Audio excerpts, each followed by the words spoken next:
Bapak-bapak, ibu-ibu, saudara-saudara kaum muslimin rahimakumullah. Di dalam kehidupan kita sebagai seorang muslim, minimal 5 kali dalam sehari semalam kita mendengar seruan untuk mendirikan solat yang disebut azan. Ada kalimat menarik di dalam kalimat azan itu, yakni seruan hayya 'alal falah, marilah menuju kepada keberuntungan, marilah meraih kemenangan. Seruan ini adalah kecenderungan dari setiap manusia, apapun warna kulitnya. Artinya, setiap orang dalam hidup selalu ingin meraih dan mencari kemenangan. Kemenangan akan melahirkan kepuasan batin, dan kepuasan batin memberikan kebahagiaan. Sedangkan kekalahan melahirkan penderitaan batin, dan penderitaan batin menjerumuskan seseorang di dalam berbagai bentuk kerugian. Jikalau inilah seruan azan, maka masalahnya ialah apa yang menyebabkan kita meraih kemenangan. Al-Quranul Karim memberikan tuntunan dan ajaran kepada kita bahwa orang-orang yang memperoleh kemenangan itu tidak lain adalah orang-orang yang bertakwa. Hanyalah mereka yang bertakwa kepada Allah Subhanahu wa ta'ala pada akhirnya akan tampil sebagai pemenang. Lalu siapa orang yang bertakwa itu? Dijelaskan dalam awal-awal Al-Baqarah, orang yang bertakwa yang akan meraih kemenangan. Pertama, allazina yu'minuna bil ghaib, yaitu orang-orang yang beriman kepada yang gaib, percaya bahwa ada alam yang gaib, alam yang abstrak, alam yang tidak bisa dijangkau oleh salah satu daripada panca indera kita. Mereka percaya dan beriman kepada adanya malaikat, beriman kepada adanya iblis dan jin, beriman kepada adanya alam kubur, beriman kepada adanya alam mahsyar, beriman kepada adanya alam akhirat, beriman kepada adanya surga dan neraka. Beriman bukan cuma sekedar beriman dalam ucapan bibir saja, tetapi beriman yang nilai iman itu mampu mewarnai gerak dan gaya hidupnya. Iman yang meresap sampai ke tulang sumsum, kemudian memberikan dampak positif di dalam kehidupan manusia. Alam, kita tahu, adalah sesuatu yang selain Allah, dan Allah bukanlah alam. Apapun namanya selain daripada Allah, itu adalah alam. Alam pada hakikatnya terbagi menjadi dua. Ada alam syahadah, alam nyata, alam konkret, alam yang bisa dijangkau oleh salah satu indera kita. Kemudian ada alam ghaib, alam yang tidak bisa dijangkau oleh panca indera kita, alam metafisika, alam abstrak, alam yang wajib kita imani keberadaannya. Kita percaya bahwa malaikat itu ada, kita percaya kepada jin, bahwa jin itu ada, kita percaya kepada adanya iblis dan setan. Bukan percaya kepada iblis dan setannya, percaya bahwa iblis dan setan itu ada. Itu termasuk salah satu daripada sifat orang yang bertakwa kepada Allah. Saudara-saudara kaum muslimin rahimakumullah, kecenderungan pembangunan yang lebih bersifat materialistis biasanya menggeser aspek kehidupan rohani. Orang berpikir empiri, dan dalam pola pikir yang demikian, maka alam gaib tidak lagi mendapat perhatian. Aspek kehidupan yang bersifat rohaniah malah mulai ditinggalkan. Akibatnya terjadilah kepincangan di dalam kehidupan kita. Pernah ada satu pengalaman pribadi dalam perjalanan kembali ke tanah air, dalam pesawat di sebelah kanan saya duduklah seorang Jerman namanya Heiner Simonsen. Iseng saya ajak kenalan, saya ajak ngobrol, saya tanya dia. Saya bilang, Mas Heiner ini, kalau pesawat yang kita tumpangi ini jatuh ke bawah, kira-kira apa yang bakal terjadi, Mas? Dia bilang, kita semua akan mati. Begitu? Iya. Oke. Apa itu mati? Tanya saya. Dia bilang, untuk tahu apa itu mati, kita harus tahu lebih dahulu apa itu hidup. Saya pikir nih bule bisa ngomong juga. Baiklah kata saya. Apa hidup menurut Anda itu? Oh, hidup itu dia bilang, kalau seluruh anggota badan kita bekerja secara normal, paru-paru memompa darah secara normal, jantung berdetak secara normal, sel-sel tubuh bekerja secara fit, dan organisme tubuh hanya mau bekerja secara normal, dia bilang, kalau kita memberi makan yang cukup, menu yang teratur, dan gizi yang lengkap. Saya bilang, kesimpulannya apa, Ner? Dia jawab, hidup adalah dari tangan ke mulut. Life is from the hand to the mouth, kata dia. Hidup adalah dari tangan ke mulut. Jadi masalah hidup tidak lebih daripada masalah isi perut. Orang pergi pagi, pulang sore, peras keringat, banting tulang, perut yang dibelain. Saya bilang, you are wrong. Sampean salah, Ner. Kamu orang Islam bukan? Bukan. Pantas.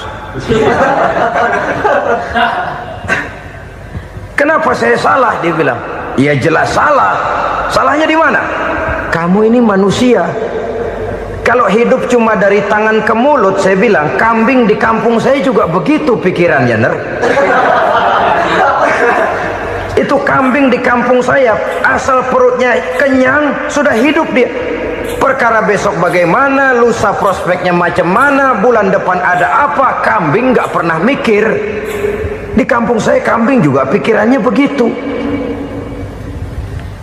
Kamu Kristen ya? Tadinya. Loh kok tadinya, lalu apa sekarang kamu ini? Dia bilang, sekarang saya netral.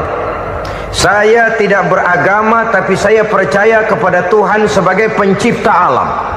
Saya ingat benar dia bilang, I haven't any religious, but I believe to God as the creator of the world. Kenapa bisa netral begitu, Ner? Habis saya bingung katanya. Islam bilang Islam baik, Kristen bilang Kristen baik, Hindu Buddha bilang Hindu Buddha baik, semua agama baik. Saya netral sekalian, nggak beragama. Yang penting saya percaya kepada Tuhan. Saya bilang, Ner, kamu ini kayak orang mau beli celana, lalu bingung. Yang satu bilang Levi's bagus, yang satu bilang Blue Jean hebat, yang satu bilang Wool England hebat. Celana ini hebat, celana itu bagus, celana ini hebat, semua celana bagus, kamu bingung. Akhirnya netral, tidak pakai celana. Itu juga salah. Saya pikir-pikir, kemudian saya melihat bahwa dua pola berpikir Heiner ini nampaknya sudah mulai menggejala di lingkungan masyarakat bangsa kita. Disadari atau tidak, secara jujur kita harus berkata, dua pola pemikiran Heiner ini mulai berkembang di tengah masyarakat bangsa kita. Pertama, pola pikir materialisme. Hidup adalah dari tangan ke mulut. Masalah hidup tidak lebih masalah isi perut. Itu yang perlu dibela, dan disitulah arti kehidupan.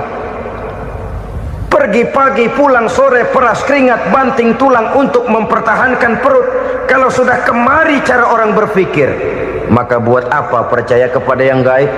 Untuk apa sholat? Untuk apa puasa? Untuk apa zakat?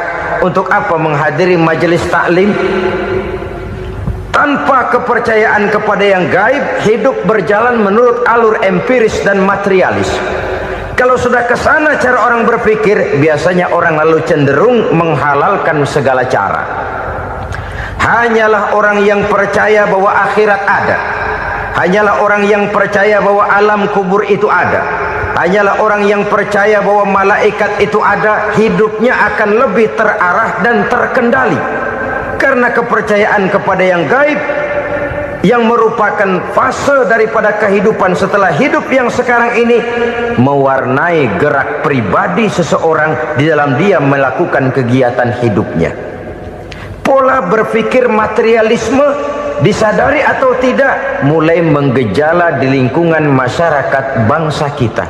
Hidup tidak lebih dari urusan tangan ke mulut, mulut ke tangan, tangan ke mulut. Asal perut sudah kenyang, hiduplah sudah. Perkara bagaimana prospek hari yang akan datang, bagaimana akhirat, tidak jadi persoalan. Ini yang oleh Nabi diperingatkan, ad-dunya sijnul mu'min wa jannatul kafir. Dunia adalah penjara bagi orang beriman dan surga bagi orang kafir. Dulu di zaman Belanda hadis ini pernah disalah tafsirkan, disalah artikan, digunakan sebagai senjata untuk mengkebiri dan membuat impoten umat Islam. Sudahlah umat Islam gak usah macam-macam, kata Belanda. Dunia ini kan penjara buat orang Islam, surga buat orang kafir. Di penjara jangan bertingkah.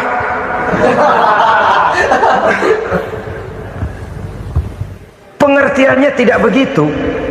Dunia adalah penjara bagi orang mukmin. Artinya dalam kehidupan dunia seorang mukmin tidak bebas memperturutkan hawa nafsunya.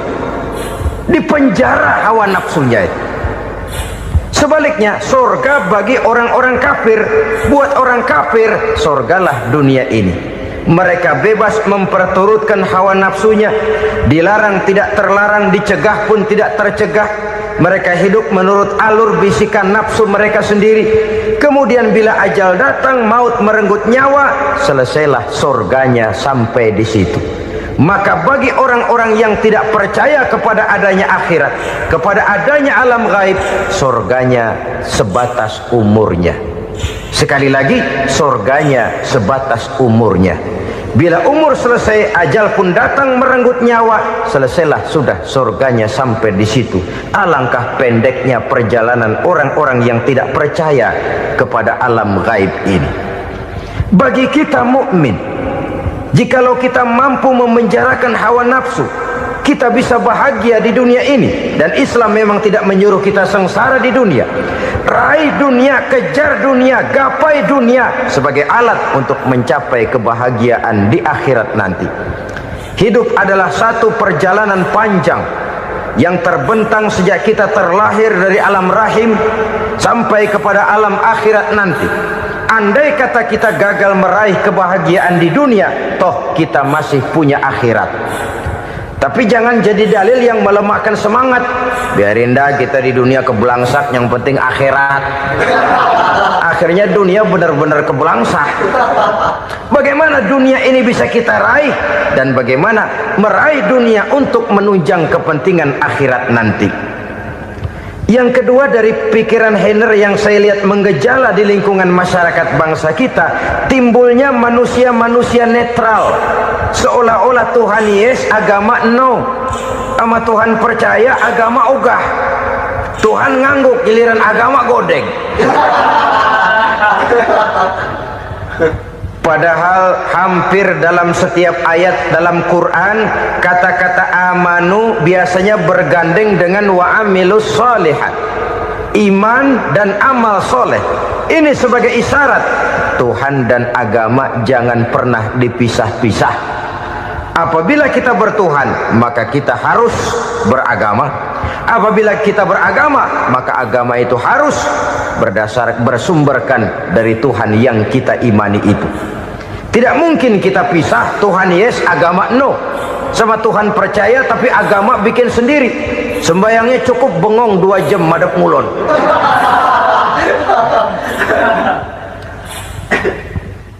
Saudara-saudara kaum muslimin rahimakumullah.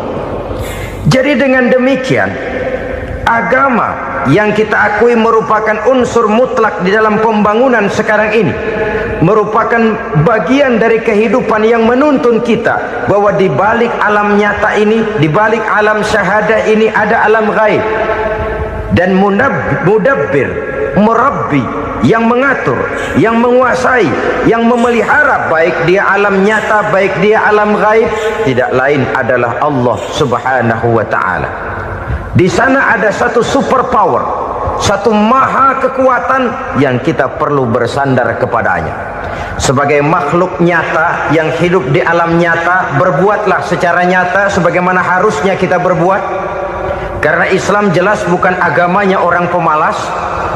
Islam jelas bukan agamanya orang yang mengajarkan setelah selesai sholat boleh duduk, nggelenggem ayam-ayam, ndelohom, menghitung bintang di langit sambil menunggu keajaiban. Tidak. Islam adalah agama yang mengajarkan apabila sholat sudah selesai kamu kerjakan, bertebaranlah di permukaan bumi, cari karunia Tuhanmu. Jangan hidup berpangku tangan menunggu keajaiban, karena hidup bukan undian.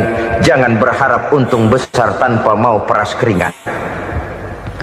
Tapi di sebalik itu toh kita juga harus yakin bahwa di sisi usaha nyata yang kita lakukan ada satu super power, satu maha kekuatan gaib yang menentukan berhasil dan tidaknya usaha kita. Kepercayaan kepada hal semacam inilah yang mendorong kita untuk mempunyai sandaran vertikal, agar jikalau usaha ini berhasil, kita tidak lupa diri dan lupa daratan. Jikalau usaha ini gagal, kita tidak putus asa dan buruk sangka, tidak cupik pandangan dan sempit hati, tapi mampu melihat persoalan dengan kacamata putih sambil husnuzon kepada Allah Subhanahu wa ta'ala. Kita percaya malaikat itu ada yang namanya Raqib dan Atid, mengawasi gerak hidup kita sampai kepada gerak hati kita. Ini memberikan sugesti agar kita berhati-hati, tidak sejengkal tanah pun kita bisa berlindung dari pengawasan Raqib dan Atid. Ada Munkar Nakir yang akan menyoal kita di alam kubur. Ada malaikat Malik, penjaga neraka. Ada malaikat Ridwan yang menjaga surga. Kita percaya kepada adanya jin, kita percaya kepada adanya setan, iblis. Percaya kepada adanya, bukan mempercayai si setan, si iblis lalu menjadikannya sebagai teman. Tidak. Percaya bahwa mereka itu ada dan merupakan makhluk Allah yang gaib yang diciptakan Allah Azza wa Jalla. Kepercayaan kepada alam gaib memberikan motivasi terhadap gerak lahir manusia, sehingga dengan motivasi kepercayaan kepada yang gaib, gerak lahir jadi lebih terarah, jadi lebih terpelihara. Pernah seseorang bertanya, "Pak, apakah adanya akhirat bisa dibuktikan secara ilmiah?" Saya bilang tidak bisa, tidak bisa. Kenapa? Karena yang berangkat nggak pernah pulang kemari lagi. Kalau dia pulang kemari bisa kita tanya bagaimana enak di sono.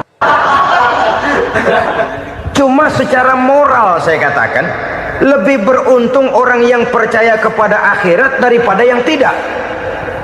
Sekarang saudara percaya akhirat ada, lalu saudara baik-baik di dunia, sholat, puasa, zakat, menolong orang lain, menebarkan kebajikan.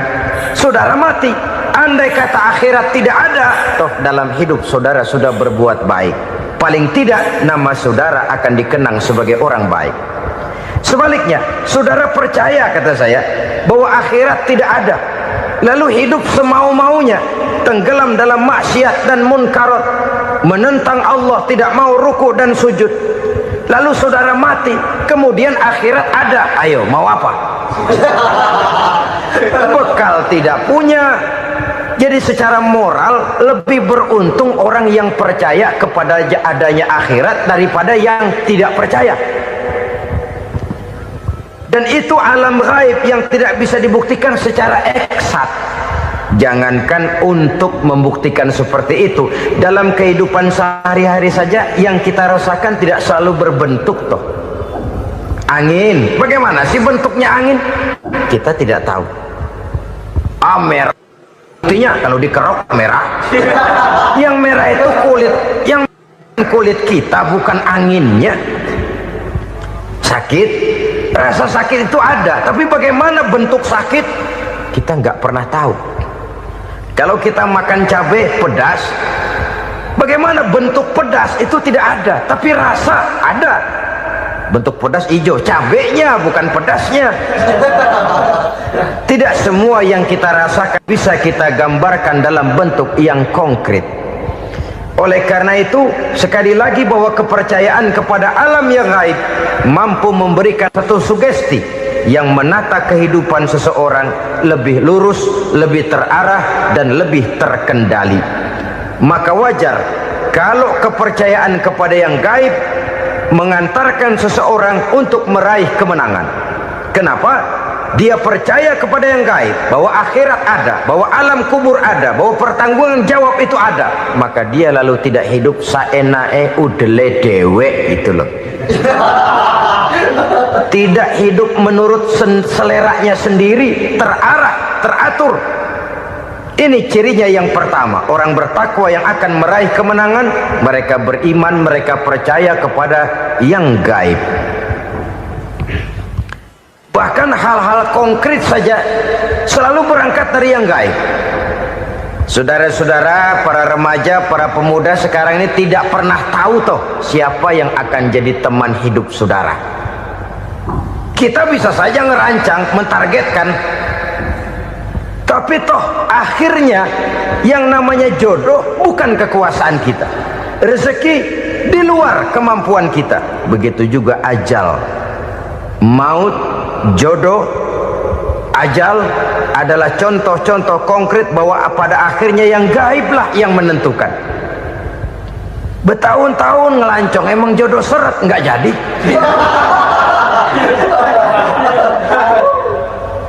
Begitu kenal baru setengah malam nginep ditangkap hansip kan. Hal-hal semacam itu kadang-kadang kita berpikir suuzon, gile, perempuannya cakep banget, lakinya rebek amat. Memang begitulah jodohnya.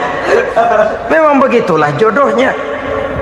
Saudara hadirin ma'asyiral muslimin yang saya hormati, jadi hal-hal yang konkret saja kita yakini sepenuhnya ditentukan oleh satu superpower yang gaib itu tadi. Dari sanalah segala ketentuan itu berangkat dan kesanalah segalanya akan kembali. Maka kepercayaan kepada yang gaib meluruskan gerak hidup seseorang dan itu akan mengantarkan dia kepada meraih kemenangan. Satu. Yang kedua, wa yuqimuna shalah.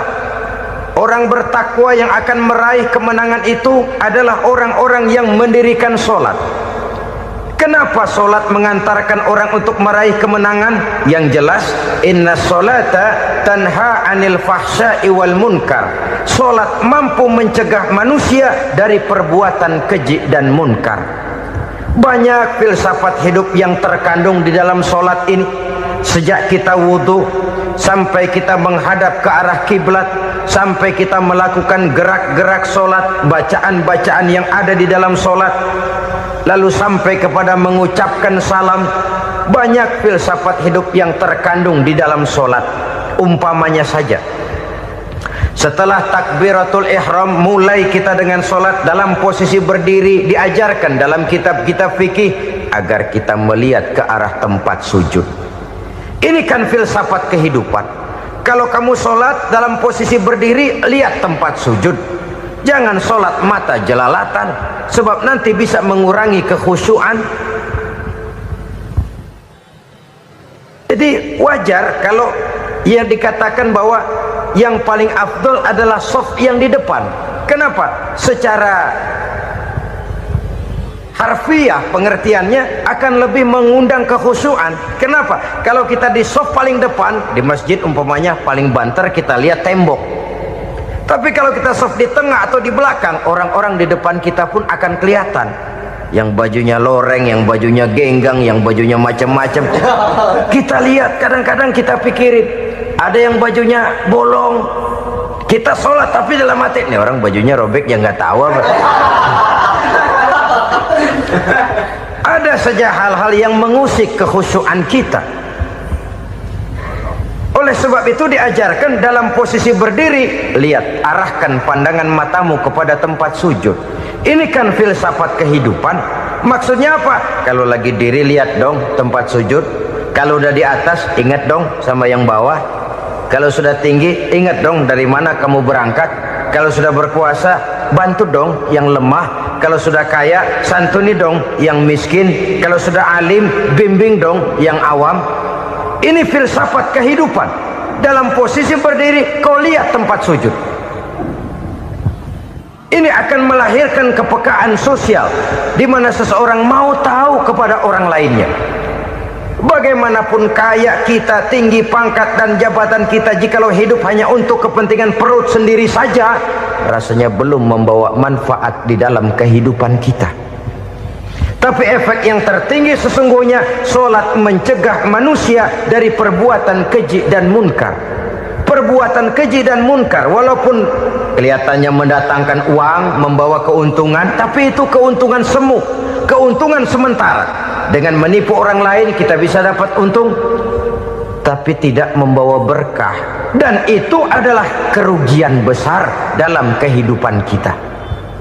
Maka untuk meraih kemenangan harus dimulai dengan membentuk kepribadian yang tegar, memiliki sandaran vertikal yang langsung kepada Allah Subhanahu wa ta'ala, dan itu hanya bisa kita tempuh melalui jalur ibadah formal yang sudah ditentukan Allah, yakni solat yang 5 waktu. Untuk memperkuat itu ada solat-solat sunnah, rawatib, nawafil sebagai terminal kontrol cadangan untuk memelihara stabilitas temperatur batin di dalam kita berhubungan dengan zat yang maha gaib, yaitu Allah Subhanahu wa ta'ala. Orang sering bertanya, Pak, itu tetangga saya nggak sholat, duitnya nggak habis-habis, Pak. Nggak sholat tapi mobilnya tambah terus, nggak sholat tapi usahanya makin maju. Tapi di sisi lain ada orang yang rajin sholat, rezekinya butak bener.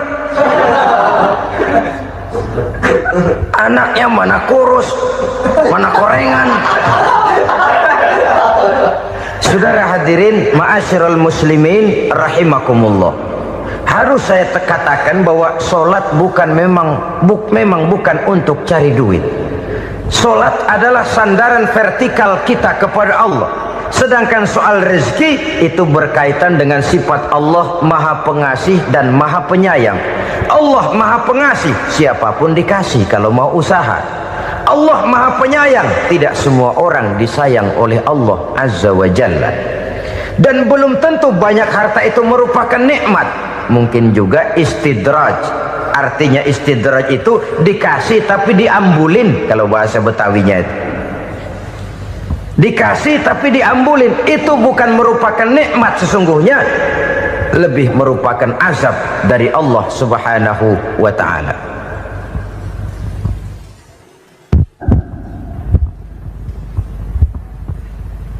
Agama mempunyai sistem sholat, dan kita umat Islam telah dituntun oleh Allah Subhanahu wa ta'ala yang wajibnya 5 kali dalam sehari semalam mendirikan sholat, dan itu tentu berada dalam jangkauan kemampuan manusia. Pada awalnya barangkali kita memang merasa sholat itu satu kewajiban, tapi semakin kita hayati makna, manfaat dan filsafat yang terkandung di dalam ajaran sholat, semakin sampai kita kepada keyakinan bahwa sholat adalah keperluan kita. Sehingga pada waktu tertentu dinilai puncaknya, kita tidak lagi akan berkata saya wajib sholat, tapi kita akan berkata saya perlu sholat. Kalau kita sudah merasakan itu adalah keperluan kita, nah di sanalah kita baru akan merasakan ruginya kalau hal itu tidak kita laksanakan. Sepanjang kita masih berkata saya wajib sholat, kita akan lebih merasakan dia sebagai beban ketimbang sebagai keperluan. Yang jelas Allah tidak memerlukan ibadah yang kita laksanakan ini. Dengan kata lain, andai kata satu dunia penuh ini orang tidak ada yang sholat satu pun, Allah tidak akan turun dari jabatan Tuhan. Jangan lalu berpikir kalau kita ngambek se-RW kagak sembahyang Tuhan tekor kali ini ya. Tentu tidak. Itu perlunya kita, bukan perlunya Allah. Dan pada induknya kita akan berkata, saya perlu agama. Kalau secara induk kita sudah memerlukan agama, maka konsep-konsep yang ada di dalam ajaran agama itu pun adalah juga merupakan keperluan kita.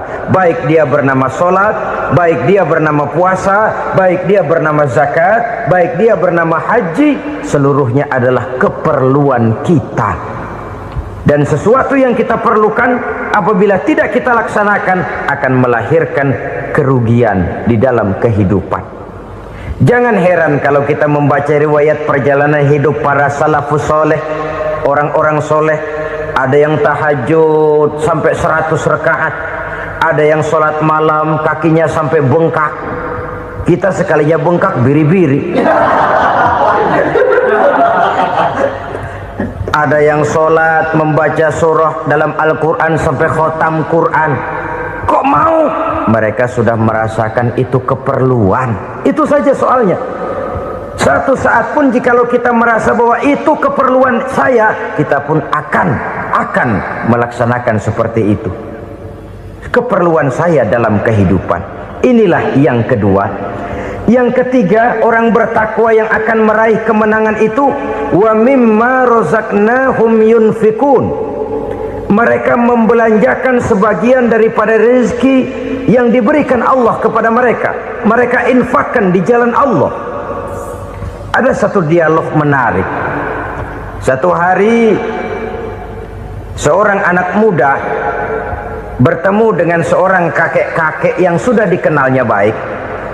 Bertanyalah anak muda ini, "Kek, umur kakek berapa tahun?" 15 tahun, kata si kakek. "Anak kakek berapa orang?" 1. "Harta kakek berapa banyak?" 15 juta. Si anak muda ini bengong, lalu protes, "Kok kakek bohongin saya?" "Kenapa?" "Saya tahu umur kakek 70 tahun. Kenapa ngaku 15? Saya tahu anak kakek 5. Kenapa bilang 1? Saya tahu kakek miliuner, miliaran uang kakek. Kenapa ngaku cuma 15 juta? Begini, kata si kakek tadi. Benar, umur saya 70 tahun. Tapi dari umur yang 70 tahun itu baru 15 tahun terakhir ini saya merasakan ibadah kepada Allah. Meninggalkan maksiat, jauh dari segala macam munkarat. Maka yang 15 tahun inilah yang benar-benar saya rasakan sebagai umur saya. Benar anak saya 5, tapi yang 4 susah diatur. Cuman 1 rasanya nih yang bakal jadi si buah hati belahan jantung pelanjut cerita penerus sejarah. Cuma 1 ini yang saya harapkan, yang akan jadi anak soleh, yang akan membuat saya menerima pensiunan pahala. Kalau yang 4 apek dah, nggak ada harapan. Yang 1 nyekek botol melulu. Oh begitu, iya. Lalu kenapa kakek bilang harta kakek cuma 15 juta padahal saya tahu kakek uangnya miliaran, depositonya banyak? Ya karena 15 juta itulah yang saya ingat yang pernah saya belanjakan di jalan Allah. Saya merasa itulah harta saya yang sebenarnya. Yang miliaran yang saya simpan di bank kelak, kalau satu saat saya mati, akan jadi rebutan di antara anak-anak saya. Iya kalau anak saya soleh kayak yang 1 ini. Kalau yang 4 tadi udah tulen dia bakal berantem dah berebut tuh. Jadi 15 juta yang saya belanjakan di jalan Allah inilah yang saya merasakan benar-benar harta saya yang sesungguhnya. Dialog ini patut menjadi bahan renungan kita bersama. Diberikan kita umur 40, 50, 60, 70, 80. Berapa tahun dari umur yang diberikan itu yang jalan mulus, yang kita gunakan untuk melaksanakan ibadah? Banyak harta kita simpan di bank, di lemari, di dompet, di tas. Tapi berapa yang sudah kita depositokan di jalan Allah yang akan menemani kita di hari kita kembali nanti? Maka orang bertakwa yang akan meraih kemenangan, wa mimma razaqnahum yunfikun. Mereka membelanjakan sebagian dari rezeki yang diberikan Allah di jalan Allah subhanahu wa ta'ala. Ma'asyiral muslimin rahimakumullah, zahirnya memang kita memberikan kepada orang lain, tapi hakikatnya kita menyimpan untuk diri kita sendiri. Kita memberikan kepada yatim piatu 25.000, zahirnya kita memberikan si yatim, hakikatnya kan kita cuma nyimpan. Saya berikan, titip kepadamu, ini untuk saya di akhirat. Kau boleh belikan baju, kau boleh belikan untukmu makan, kau boleh bayarkan sekolahmu, ini untuk saya. Hakikatnya kita nyumbang masjid 1 juta, zahirnya kita berikan kepada panitia masjid, tapi hakikatnya kan cuma titip 1 juta ya, untuk saya di alam kubur nanti. Silahkan kau boleh belikan semen, ini uang, belikan besi, belikan pasir, saya cuma sekedar titip untuk kepentingan saya. Hakikatnya kita cuma sekedar menitip. Sebagaimanapun pada hakikatnya, apapun yang kita miliki dalam kehidupan kan cuma sekedar hak guna pakai, bukan hak milik mutlak. Harta kita, rumah kita, kendaraan kita, kebun kita, pabrik kita, hak guna pakai saja. Hak milik mutlak cuma untuk Allah subhanahu wa ta'ala. Saudara-saudara kaum muslimin rahimakumullah, ini yang ketiga. Kemudian yang keempat, orang-orang bertakwa yang akan meraih kemenangan, allazina yu'minuna bima unzila ilaika, mereka yang beriman, mereka yang percaya kepada apa yang telah diturunkan kepadamu Muhammad, ay Al-Quran, yakni Al-Quranul Karim. Setelah percaya kepada yang gaib, mendirikan solat, kemudian menginfakkan sebagian dari rezeki yang diberikan Allah, mereka juga lalu percaya kepada yang diturunkan terhadap Nabi, yaitu tidak lain Al-Quranul Karim. Sekali lagi di sini, percaya bukan hanya sekedar percaya saja, tetapi percaya lalu menjadikan Al-Quran itu sebagai pedoman hidup. Sebab memang Al-Quran itu adalah GBHM, garis-garis besar haluan muslim. Apa yang harus kita lakukan, apa yang harus tidak kita lakukan, bagaimana mestinya kita bertingkah laku dan berbuat, seluruhnya tercantum di dalam Al-Quranul Karim. Itu sebabnya ketika satu hari Aisyah ditanya bagaimana akhlak Rasul, beliau menjawab, kana Rasulullah sallallahu alaihi wasallam khuluquhul Quran. Akhlak daripada Rasulullah tidak lain adalah Al-Quran. Jawaban simpel ini memberikan gambaran bahwa keseluruhan daripada konsepsi Quran sudah diterjemahkan dalam kehidupan Rasulullah sallallahu alaihi wasallam.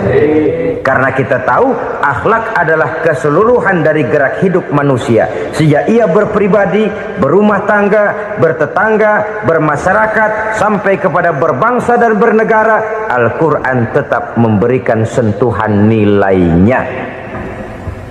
Oleh karenanya, orang-orang yang bertakwa adalah orang-orang yang menjadikan Al-Quran sebagai pedoman dalam kehidupannya. Dan kita yakini Al-Quran diturunkan kepada Nabi Muhammad bukan merupakan produk Nabi Muhammad. Isi dan redaksinya langsung dari Allah subhanahu wa ta'ala. Kemudian cirinya yang kelima, orang bertakwa yang akan meraih kemenangan itu, wa ma unzila min qablika, tidak hanya sekedar percaya kepada yang diturunkan terhadap Nabi Muhammad yaitu Al-Quran, mereka juga percaya kepada apa yang pernah diturunkan kepada para nabi, kepada para rasul sebelum Nabi Muhammad. Percaya kepada adanya suhuf, percaya kepada adanya Taurat, percaya kepada adanya Injil, percaya bahwa Allah dahulunya sudah menurunkan Taurat kepada Musa, percaya bahwa Allah sudah menurunkan Injil kepada Isa, percaya Injil ada, Taurat ada, diturunkan Allah untuk Isa dan Musa, tetapi tidak wajib mengamalkannya karena kita sudah diberikan Al-Quranul Karim. Ini yang perlu saya garis bawahi. Kita percaya Allah telah menurunkan Injil dahulu kepada Isa. Kita percaya bahwa Allah telah menurunkan Taurat dahulunya kepada Nabi Musa. Kadang-kadang ini dijadikan dalih, dikacaukan pengertiannya. Quran saja mengajarkan bahwa orang yang bertakwa harus percaya kepada Injil, maka pakailah Injil. Apalagi kalau ayat sebelumnya ditilap, dihapus, dihilangkan, Injilnya yang ditekankan, maka akan terjadilah penekanan yang salah arah. Karena salah arah akhirnya bisa merusak dan menghancurkan akidah. Ketika Rasul suatu saat pernah ditanya orang, "Ya Rasul, bagaimana sikap kita sebagai muslim terhadap Injil yang ada sekarang?" Beliau menjawab, "La tukadzibuhu jami'an wa la tusaddiquhu jami'an." Jangan didustakan seluruhnya, jangan juga dibenarkan semuanya. Artinya, ini sudah merupakan gambaran dari Rasul bahwa dalam Injil yang ada sekarang masih ada ajaran-ajaran tauhid yang dibawa oleh Nabi Isa dan diajarkan kepada umatnya. Tapi juga dalam Injil yang sekarang ini sudah terkena intervensi dan investasi manusiawi. Karena itu Rasul menyimpulkan, la tukadzibuhu jami'an wa la tusaddiquhu jami'an. Jangan didustakan semua, jangan dibenarkan seluruhnya. Kita memang percaya Allah telah menurunkan Injil kepada Nabi Isa dulu, tapi kita tidak wajib mengamalkan Injil. Kita percaya Allah telah menurunkan Taurat kepada Nabi Musa, tapi kita tidak wajib mengamalkan kitab ajaran Taurat. Yang wajib kita percayai dan kita amalkan hanyalah Al-Quranul Karim. Kenapa? Oleh karena baik yang ada di dalam Taurat, baik yang ada di dalam Injil, tentu tercakup di dalam Al-Quran sebagai kitab terakhir yang diturunkan oleh Allah Subhanahu wa Ta'ala. Dan itu wajar. Kalau seorang pejabat mau mengeluarkan satu keputusan baru, tentu dia harus meninjau keputusan-keputusan lama. Andai kata dianggap tidak berlaku, dianggap tidak relevan lagi, maka keputusan-keputusan lama itu tentu sudah dianggap tidak berlaku. Sebagian daripada aturan-aturan dalam keputusan lama yang masih dianggap relevan tercantum dalam keputusan baru yang wajib diamalkan. Begitulah hubungannya antara Al-Quran, Taurat, Zabur, dan Injil. 4 kitab samawi yang diturunkan Allah masing-masing kepada Zabur untuk Nabi Daud, Taurat untuk Nabi Musa, dan Injil untuk Nabi Isa alaihi wassalatu wassalam. Ketiga-tiga kitab itu kita percayai adanya. Kita yakini Allah telah menurunkan Zabur, Taurat, dan Injil, tapi kita tidak wajib mengamalkannya. Yang wajib kita mengamalkannya sekarang ini tidak lain hanyalah Al-Quranul Karim saja, karena ia mencakup apa yang ada di dalam Zabur, apa yang ada di dalam Taurat, dan apa yang ada di dalam Injil. Keotentikannya bisa dipertanggungjawabkan. Ya, tapi kan Nabi Muhammad sudah mati 14 abad yang lalu, dan di zaman beliau Al-Quran kan belum dikodifikasikan, belum ditulis. Bagaimana keotentikannya bisa dipertanggungjawabkan? Mudah saja. Allah berjanji, inna nahnu nazzalna dzikra wa inna lahu lahafizun. Kami yang menurunkan Al-Quran dan kami yang akan menjaga dan memeliharanya. Allah turunkan Quran, Allah menjaganya. Bagaimana cara Allah menjaga Al-Quran itu? Banyaknya orang-orang yang hafaz Al-Quran. Hafaz Al-Quran 30 juz, 114 surah, 6.666 ayat. Sehingga jangankan satu kata, jangankan satu ayat, satu kalimat saja berubah, sudah akan timbul reaksi dan mudah dimengerti. Kenapa? Banyak orang-orang yang hafaz Al-Quran. Sedangkan pada setiap akhir tahun biasanya malaikat Jibril selalu mengadakan checking terhadap ayat-ayat yang diturunkan pada waktu itu. Di zaman Nabi sendiri sudah ada usaha kodifikasi. Dan yang lebih luar biasa lagi, sampai hari ini tidak seorang pun mampu membuat satu ayat saja semacam Al-Quran. Ke bahasa manapun dia diterjemahkan, naskah aslinya tetap ikut, rujukan dasarnya tetap ada. Berdasarkan itu, maka tidak mungkin terjadi penyelewengan terhadap atau pemalsuan terhadap ayat-ayat Al-Quranul Karim. Kesuciannya, keotentikannya, kemurniannya bisa dipertanggungjawabkan. Ma'asyiral muslimin rahimakumullah. Oleh karenanya, konsepsi dasar daripada ajaran Islam ini memang tidak lain adalah Al-Quran dan Sunnah.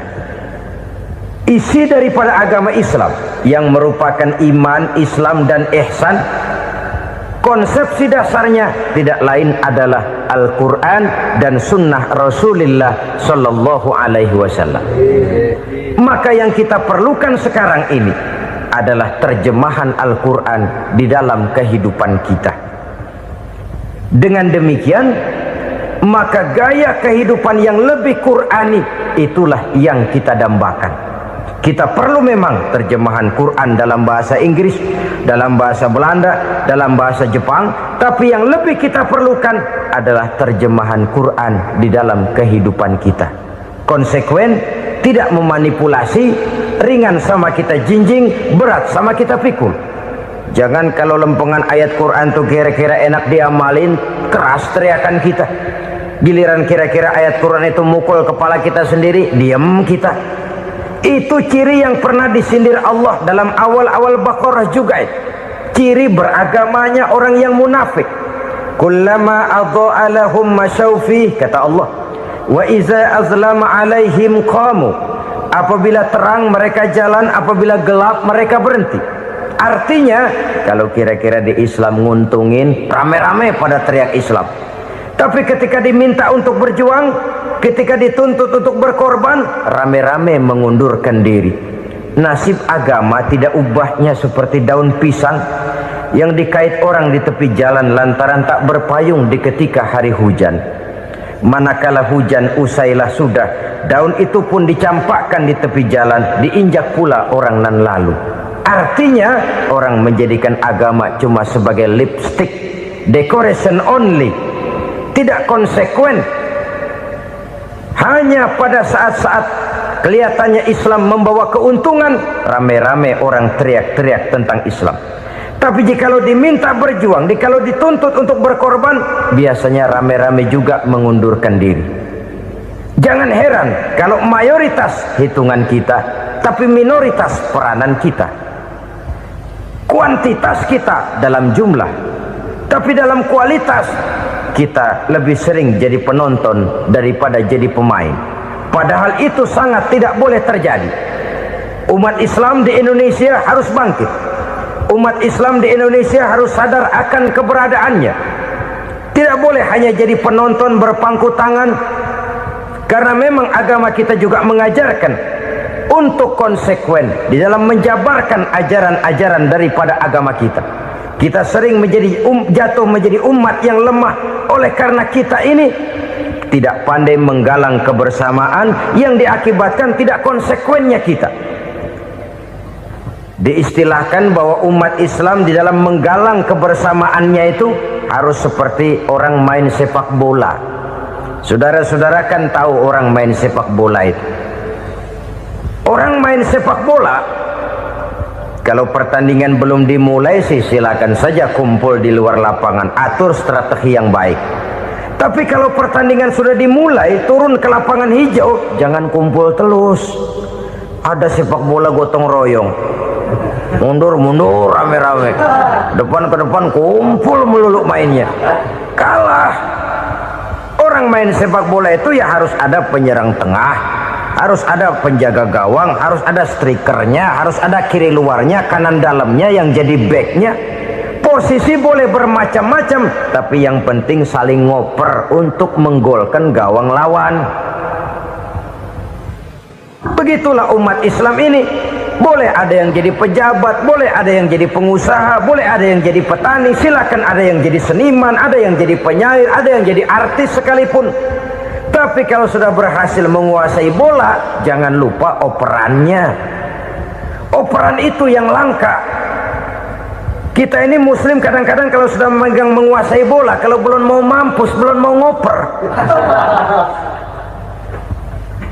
Nanti kalau sudah nggak punya bola, baru mau ngoper. Kalau sudah dengar-dengar mau dekat pensiun, baru mau jihad, baru mau berjuang, baru mau ngurus pesantren. Tanda tangan sudah tidak laku, memo sudah tidak dihargai, baru mau berjuang. Kemarin kemana, Mas? Kita tidak pandai memanfaatkan posisi. Dengan kata lain, kalau kembali kepada persoalan kita, konsekuensi kita terhadap agama yang kita anut ini belum ideal. Kita masih lebih sering berislam ini pada saat-saat yang menurut perhitungan kita membawa keuntungan. Tapi kalau diminta berjuang, dituntut berkorban, yang itu pun hakikatnya adalah untuk kepentingan kita juga. Allah tidak pernah menuntut kita untuk jihad bagi kepentingan Allah, itu tidak. Berjuang menegakkan agama Allah, apakah untuk kepentingan Allah? Tidak. Untuk kepentingan kita.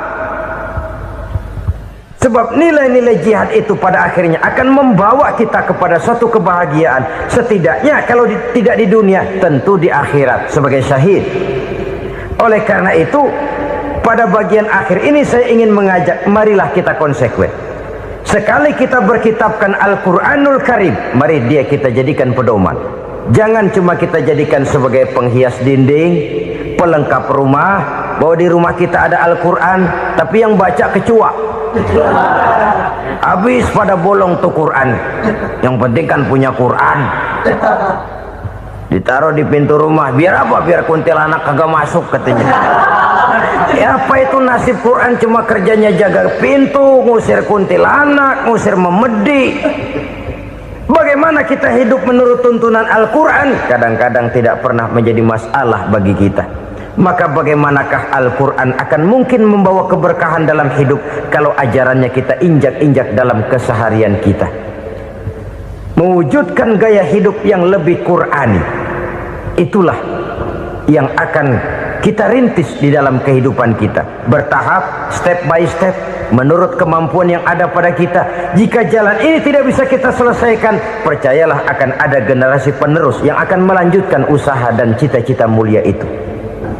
Jadi percaya kepada Taurat, percaya kepada Injil, sekadar percaya Allah dahulunya sudah menurunkan itu, tapi kita tidak wajib mengamalkannya. Kenapa? Generasi Injil masa berlakunya sudah kedaluarsa. Taurat masa berlakunya sudah kedaluarsa. Injil pernah berlaku untuk orang Nasrani di zaman Nabi Isa. Taurat pernah berlaku untuk orang Yahudi di zaman Nabi Musa. Setelah generasinya berlalu, datang Rasul penutup yang membawa Al-Quranul Karim. Maka Al-Quran itulah yang berlaku menjadi pedoman sampai hari akhir nanti. Jangan jauh dari Al-Quran, karena apabila ini kita lakukan, maka kita akan kembali kepada satu gaya hidup yang jauh dari tuntunan agama, dan itu artinya kita akan semakin jauh untuk meraih kemenangan. Saudara-saudara kaum muslimin rahimakumullah, yang keenam, yang terakhir, orang-orang bertakwa yang akan meraih kemenangan itu wabil akhirati hum yuqinun. Mereka percaya, mereka yakin seyakin-yakinnya akan adanya hari akhir,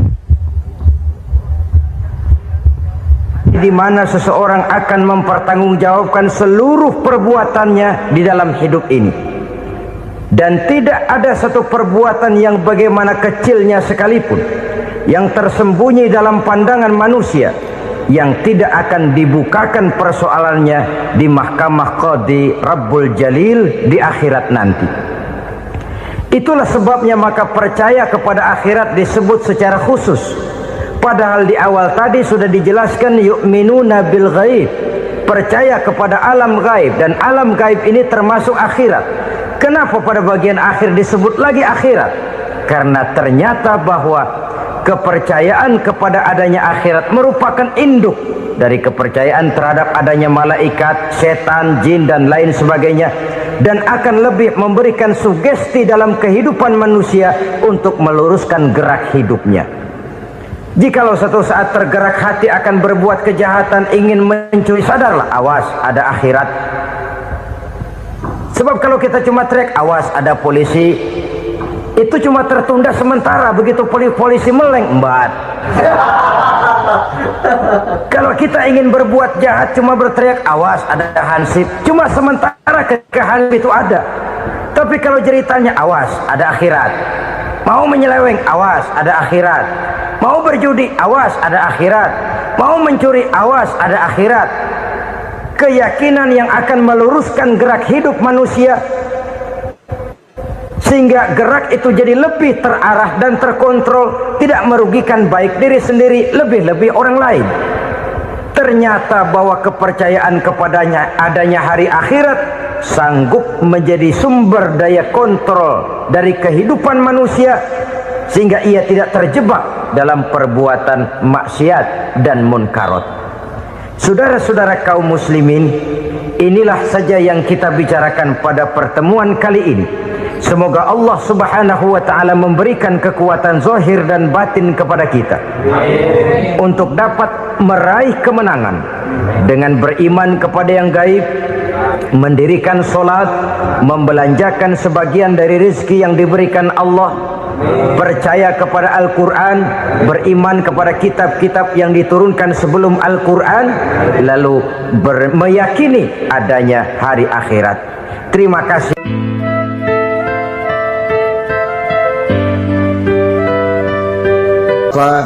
Ibu-ibu, saudara-saudara kaum muslimin rahimakumullah, kita menyaksikan peristiwa-peristiwa yang memilukan dan memalukan. PHK terjadi di mana-mana, pengangguran meningkat, harga-harga membumbung tinggi, daya beli rakyat semakin lemah. Sementara di bidang politik, kejadian-kejadian memberikan indikasi bahwa persatuan dan kesatuan kita sebagai bangsa dewasa ini tengah berada dalam ujian yang berat. Pada jumpa kita kali ini, tanpa bermaksud untuk mencari kambing hitam dari bencana yang kita hadapi, saya ingin menyampaikan sebuah hadis yang diriwayatkan oleh Imam At-Tabarani dari Ibnu Abbas, bahwa Rasulullah sallallahu alaihi wasallam bersabda, khamsun bi khamsin, ada 5 perkara yang dapat menimbulkan 5 macam bencana. Mari kita renungi hadis ini satu demi satu sebagai bahan introspeksi buat kita semua dalam menghadapi bencana yang tengah berlaku sekarang ini. Yang pertama, manaqasa qaumul ahda illa sullita alaihim aduwwuhum. Apabila suatu kaum sudah mengingkari janjinya, maka mereka pun akan dikuasai oleh musuh-musuh mereka.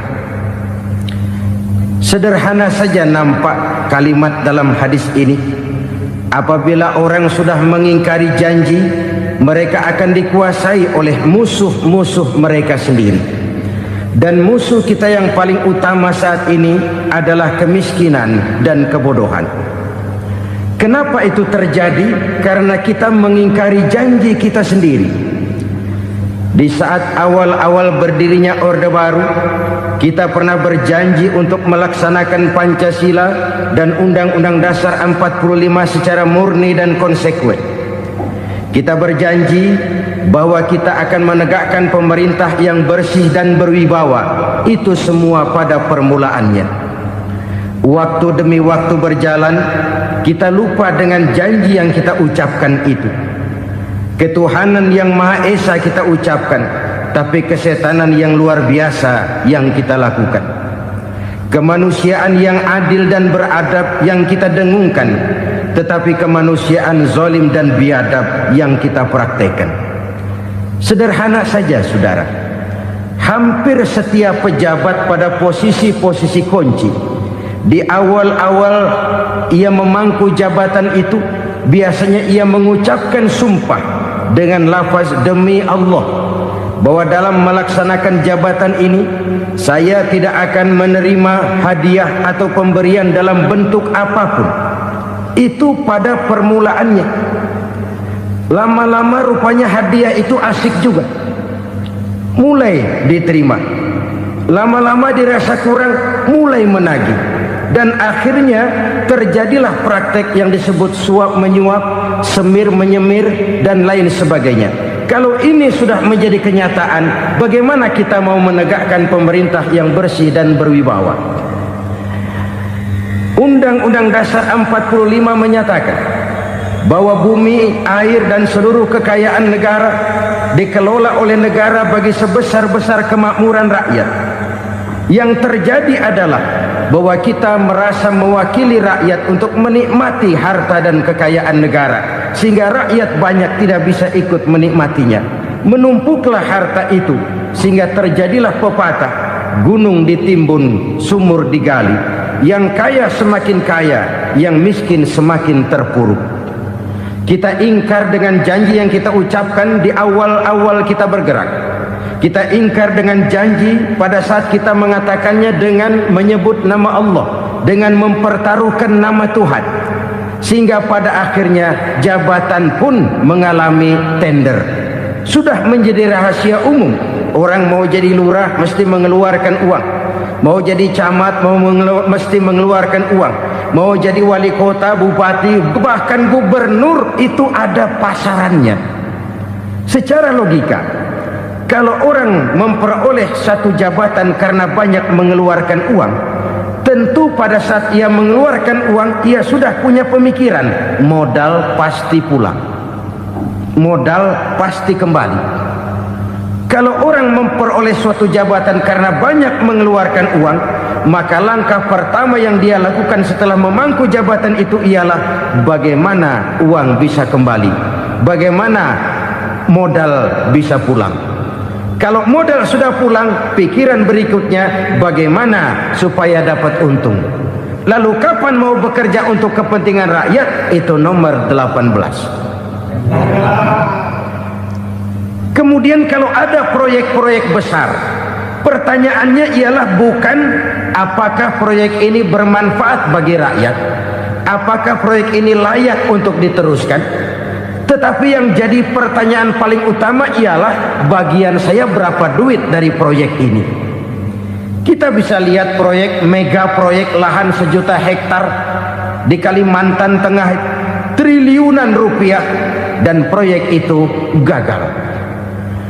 SD Impres bulan ini diresmikan, bulan depan retak. Jembatan-jembatan bulan ini gunting pita, bulan depan runtuh.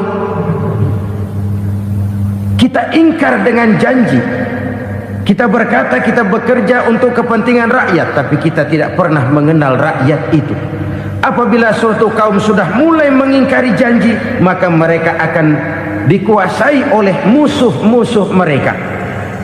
Akibatnya tersusunlah barisan-barisan sakit hati yang makin lama makin menjadi bola salju, menggelinding membesar, dan kemudian terjadilah hal-hal yang tidak kita inginkan lagi.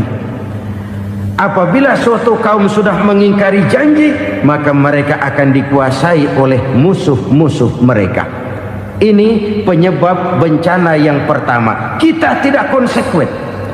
Tadinya kita dengan lantang teriak-teriak berantas korupsi, ganyang korupsi. Pada waktu kita belum mendapat kesempatan. Setelah kita naik punya kesempatan, rupanya korupsi enak juga dirasa. Terjadi pergeseran nilai, orang luntur, kehilangan idealisme awal. Lalu untuk menghibur-hibur diri, menutup-nutup kesalahan, kita gunakanlah pepatah bahwa tidak ada gading yang tak retak, bahwa kita harus mikul dhuwur mendem jero. Itu semua cuma sebagai dalih agar kesalahan kita tidak dibicarakan orang lain. Padahal kita sendiri yang mengingkari janji. Kita yang keluar dari komitmen awal kita. Kita berjanji melaksanakan Pancasila dan Undang-Undang Dasar 45 dengan murni dan konsekuen. Kita berjanji untuk menegakkan pemerintah yang bersih dan berwibawa. Namun dalam kenyataannya itu tidak kita laksanakan dengan sebagaimana mestinya.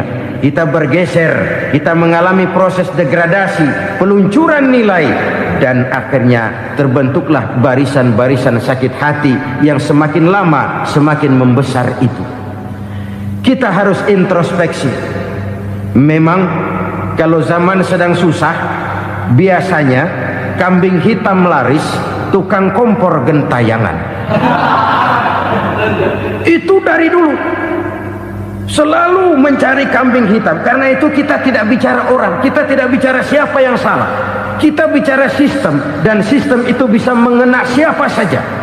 Kalau orang sudah mulai mengingkari janji, bergeser dari komitmen awal, itu sudah mulai ia mengalami proses peluncuran, proses degradasi. Ini penyebab yang pertama. Kita tidak lagi konsekuen bahwa bumi, air, sumber daya alam adalah milik negara, dikuasai oleh negara, digunakan bagi sebesar-besar kemakmuran rakyat. Ternyata rakyat yang makmur itu tidak merupakan gambaran yang menyeluruh dari rakyat kita. Undang-undang dasar kita menganut ekonomi kekeluargaan, tapi yang kita praktekkan adalah ekonomi keluarga. Kalau bukan keluarga nggak dapat proyek. Kalau bukan keluarga nggak dapat macam-macam. Kekeluargaan kita rubah menjadi keluarga. Timbullah penyakit nepotisme. Kita bergeser, kita ingkari janji, dan kita anggap kita atasnamakan rakyat. Rakyat cuma sekedar jadi address, rakyat cuma sekedar jadi alamat, tetapi kehidupan mereka tidak banyak berubah dan tidak banyak terangkat. Kaum muslimin rahimakumullah, ini penyakit yang pertama, penyebab bencana yang pertama. Yang kedua kata Nabi, wa ma hakamu bighairi ma anzalallah. Apabila hukum yang diterapkan sudah tidak lagi bersumber dari hukum Allah, illa fasha fihimul faqru, maka akan bertebaranlah kemiskinan di mana-mana. Ini artinya apa? Apabila hukum tinggal sebuah stempel, apabila hukum sudah diatur menurut kepentingan, apabila hukum sudah tidak lagi ditegakkan secara adil, maka kemiskinan merambah di mana-mana. Hukum diatur menurut selera orang yang sedang berkuasa, maka yang benar bisa jadi salah, yang salah bisa jadi benar.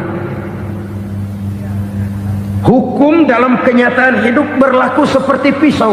Pisau itu kan saudara lihat, yang namanya pisau dimanapun itu tajamnya ke bawah, ke atas tumpul. Kalau hukum itu, kalau untuk rakyat, hukum itu tajam bukan main, cepat sekali dilaksanakan. Tapi giliran menengah ke atas, yang gedean dikit berbuat salah, hukum tompul. Hukum pura-pura tidak dengar. Akibatnya terluka rasa keadilan rakyat. Satu kasus rakyat diam, dua kasus rakyat diam, tiga kasus rakyat diam, kasus terakumulasi di hati rakyat. Luka rasa keadilan, dan itu menjadi sumber bencana. Penjarahan, kita tidak setuju itu, tapi kita harus melihat kausalnya. Itu kan tidak berdiri sendiri. Itu kan karena terlukanya rasa keadilan rakyat, melihat kesempatan ini tidak merata. Kalau rakyat ini yang ngajukan kredit ke bank, walaupun jumlahnya cuma jutaan, ratusan ribu, susahnya 17 setan. Tapi ada orang-orang tertentu yang agunannya palsu, jaminannya palsu, bawa kata belece, bukan cuma miliaran, triliunan kredit bisa keluar. Terluka rasa keadilan, hilangnya kesempatan. Rakyat cuma dapat kesempitan, jarang dapat kesempatan. Dari lukanya rasa keadilan ini. Memang ya entah lipstick, entah basa-basi, dibentuklah tim ini, dibentuklah badan pengawas ini, dibentuklah tim ini. Kalau membentur tahu, hancur tahu. Tapi kalau tim yang dibentuk membentur karang, bukan karangnya yang hancur biasanya, timnya yang bubar. Kenapa? Yang dibentur batu karang yang sangat keras. Kita main-main dengan hukum, kita tidak konsekuen dengan hukum. Luka rasa keadilan dan itu terakumulasi. Edi Tamsil, rakyat tahu, terakumulasi, menguap begitu saja. Kasus-kasus lain rakyat tahu, menguap begitu saja. Ketidakadilan terakumulasi, mengendap di hati rakyat, menunggu ledakan. Pada saat sumbu meledak, rakyat tidak bisa dibendung lagi. Oke, kita tidak setuju dengan penjarahan, tapi jangan melihat itu sebagai peristiwa yang berdiri sendiri. Kenapa itu terjadi? Kausalnya kenapa? Oke, kita tidak setuju memang, tapi yang dijarah oleh rakyat kan memang cuma untuk perut. Yang dijarahkan beras, yang dijarahkan televisi, yang dijarahkan kulkas yang masih bisa dihitung, yang memang real untuk kebutuhan rakyat. Penjara berdasi kepala botak yang menguras uang rakyat habis-habisan, enak saja melenggang dalam kehidupan ini. Makin terluka rasa keadilan rakyat. Apabila hukum yang diterapkan sudah menyimpang dari keadilan yang diajarkan Allah, fasyafihimul fakru, bertebaranlah kemiskinan. Aneh, memalukan, memilukan. Sebuah negara agraris yang katanya pulaunya hijau royo-royo, Gemari Palau Jenawi Toto Tentem Kertora Harjo, yang tahun 93 pernah mendapat penghargaan dari FAO, Badan Pangan Sedunia, sebagai negara yang berhasil dalam swasembada pangan. Sekarang ini kita terpaksa betul beli beras dari Vietnam, beli beras ke Kamboja, beli kedelai dari Kamboja. Kenapa? Lahan sawah kita habis ditanami pabrik. Teknologi kita, teknologi loncatan yang non-applied, tidak terpakai oleh kita. Lantas lahan yang tidak bisa kita tanami, kita paksakan lahan-lahan gambut menjadi tanah pertanian yang subur dengan biaya triliunan, dan kita gagal. Kita cari jarum dan kapak hilang. Kita mau jadi negara industri dengan loncatan teknologi yang maju, kita lupakan pola pijak kita sebagai negara agraris, dan akhirnya kita kecolongan. Lihatlah dewasa ini, rakyat kita antri sembako di mana-mana. Di sebuah negara agraris, ketidakadilan melahirkan kemiskinan, kemiskinan moral dan kemiskinan material. Kemiskinan moral, rakyat nggak percaya lagi sama pejabat. Rakyat mengalami krisis figur. Orang ala lu ngomong dah main ember.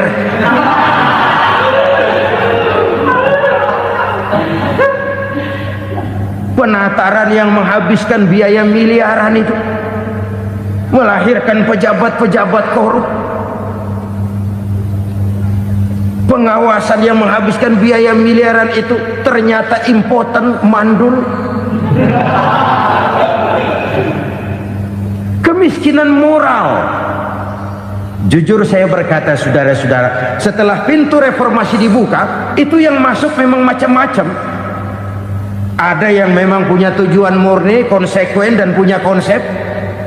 Ada yang nunggu di tikungan, begitu mobil lewat nyamber pintu, berangkat ikut reformasi. Ada yang memanfaatkan momentum, mumpung, untuk nyampein unek-unek, ngerti nggak, pokoknya ngomong. Sehingga keadaan semakin rancu, kebingungan semakin menjadi-jadi, masalah yang paling urgen tidak terselesaikan. Sekarang ini orang berpikir mendingan jadi pala ular daripada jadi buntut macan. Buntut macan memang hebat macan, tapi kalau buntutnya cuma ugel-ugel di belakang buat apa? Mendingan jadi pala ular kecil juga nyaplok. Artinya ya biar kecil juga kalau punya partai kan gagah. Lalu rame-rame bikin partai kayak bikin arisan. Orang makin mengalami dislokasi. Semua mau jadi pahlawan, semua mau nomor satu, semua ngomong iya kalau bidangnya, kalau bukan makin rancu. Marilah lewat kesempatan ini saya mengajak kita untuk tahu diri. Biarkan politisi ngomong politik, biarkan ekonom menata ekonomi, biarkan praktisi bicara soal hukum, biarkan rakyat munajat, istighfar, mohon pertolongan Allah. Tahu diri kita. Kalau memang ayam, kukuruyuk aja dah. Kalau memang kucing, ayo ngeong. Kalau kambing, silahkan ngembe. Udah tahu ayam, ngeong bunyinya. Suaranya palas, orang nggak ngerti, bingung makin menjadi-jadi. Ibarat kesebelasan sepak bola bangsa kita sekarang ini, rame-rame mau bikin gol, kiper ikut nyerang sekarang. Memilukan dan bahkan memalukan. Wa ma hakamu bighairi ma anzalallah illa fasyafihimul fakru. Kalau hukum yang diterapkan sudah menyimpang dari keadilan yang diajarkan Allah, bertebaranlah kemiskinan di mana-mana. Coba sekarang ini yang punya duit bingung, apalagi yang kagak punya duit. Yang pengusaha gede ngeluh, apalagi yang pengusaha pas-pasan. Yang kagak punya beras, yang punya beras saja masih bingung, apalagi yang nggak punya beras. Ini sudah demikian merata. Dulu kita kagum mendengar konglomerat kelas buadak, kelas-kelas yang seakan-akan cuma ada dalam khayalan mereka, punya kekayaan miliaran dolar, triliunan. Sudahlah, seolah-olah nggak terjangkau sama kita. Weh, ternyata yang gede-gede itu juga gede utangnya. Dan rontok satu demi satu. Ternyata rakyat selama ini cuma dialamatkan, cuma dijadikan address. Rakyat yang tidak banyak ngerti persoalan ini harus menanggung hidup ini begini berat, harus menanggung beban hidup ini begini tinggi, daya beli semakin lemah, semakin terpuruk dan terpuruk, sedang keadaan belum juga banyak berubah. Yang hutang sama luar negeri itu kan bukan rakyat kecil, Ciano. Yang banyak nyimpen dolar juga kan Ciano. Rakyat kecil bocah kampung mah jangankan nyimpen dolar, ngelihat juga tumben. Kemana kita mesti bercermin? Sekali lagi saya mengatakan maaf, kita tidak bermaksud mencari kambing hitam.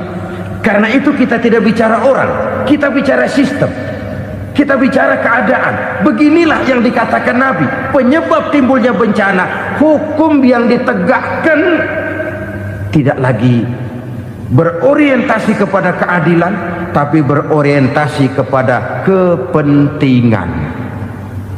Akhirnya bentuk hukum seperti pisau, tajam ke bawah, tumpul ke atas. Hukum cuma buat rakyat kecil, tetapi kelompok menengah ke atas kadang-kadang kebal dari perlakuan hukum. Maka bertebaranlah kemiskinan. Iya, kemiskinan moral berupa lukanya rasa keadilan. Kalau rasa keadilan terluka, orang kan nunggu kesempatan, saudara. Iya, dia nggak bisa ngomong, iya dia nggak sanggup action, iya dia nggak bisa tunjuk rasa, tapi hatinya kan kapan ada kesempatan, kapan ada waktu, tunggu. Hatinya mesti begitu. Sehingga begitu ada kesempatan, terjadilah hal-hal yang tidak terhindarkan. Dan itu ekses, bukan reformasi. Jangan seperti sebuah dialog saya dengan seorang abang beca. Saya bertanya, bang, iya, abang tahu nggak reformasi? Tahu. Ustaz, apa? Pembakaran. Terus penjarahan. lalu perkosaan. Itu referensi, itu yang saya lihat. Nah, itu yang dia lihat. Saya tentu tidak menyalahkan abang beca kita, karena memang itu yang dia lihat dan sejauh itu wawasannya.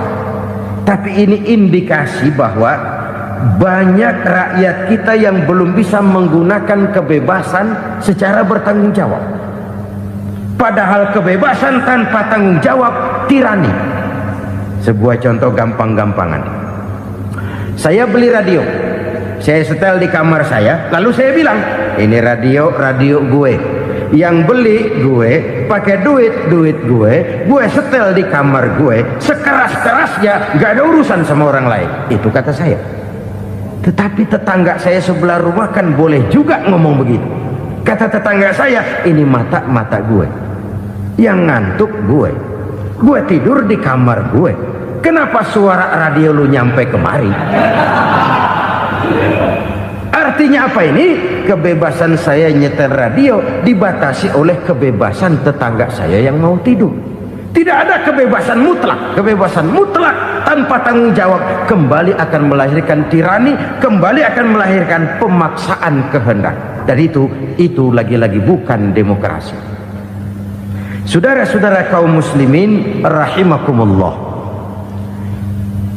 ini penyakit yang kedua, lukanya rasa keadilan, terutama di kalangan rakyat kecil. Itu mengendap menjadi akumulasi dan menunggu giliran kapan bisa dimuntahkan. Dengan kata lain, rakyatnya udah banyak banget makan yang perutnya jadi enak, nyelam, kapan nunggu muntahnya. Udah begini banyak akumulasi yang mereka pendam di perut ini, sehingga ketika terjadi kesempatan itu sudah tidak terkendalikan lagi. Kita out of control. Saya tidak mentolerir sikap-sikap kekerasan. Bahkan saya lebih cenderung bahwa kalau di rumah kita banyak tikusnya saja racuni, jangan rumah dibakar. Bahwa ada korupsi, ya, ada kolusi, memang ada nepotisme, tentu. Tetapi tikusnya saja racuni, jangan rumah dibakar. Masa mau ngusir tikus bakar rumah? Tikusnya lari, tikusnya selamat, rumahnya ewes-ewes.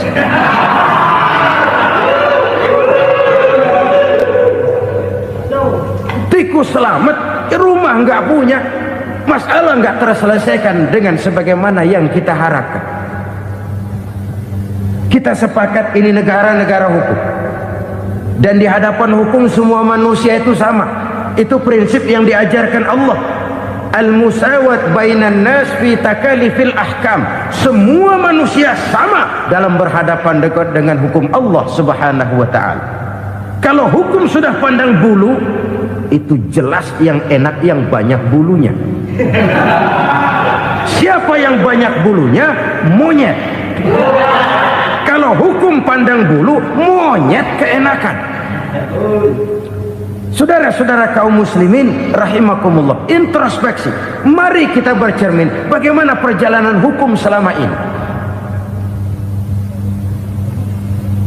Kalau introspeksi ini kita temukan, lalu ada upaya untuk memperbaiki diri. Jangan menggunakan tak ada gading yang tak retak, mikul duwur mendem jero untuk menutup-nutupi kesalahan orang. Padahal kesalahan itu sedemikian besar.